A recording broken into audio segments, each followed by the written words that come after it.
Is this an apple? Tani ma tufaax ba? No, this is not an apple.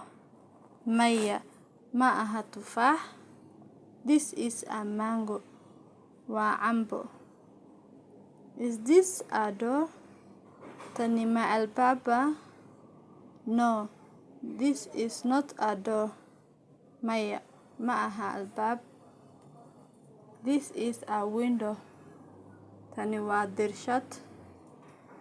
Is this a bag?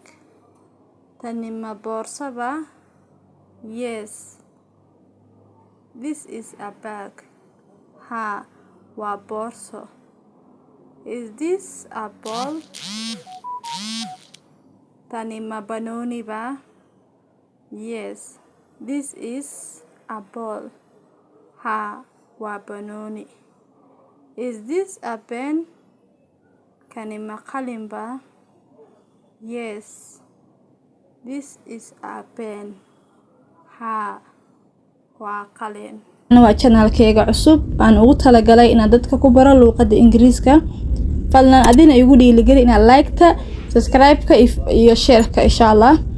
Wixii ra'yi aad qabtana igu reeb comment-iga.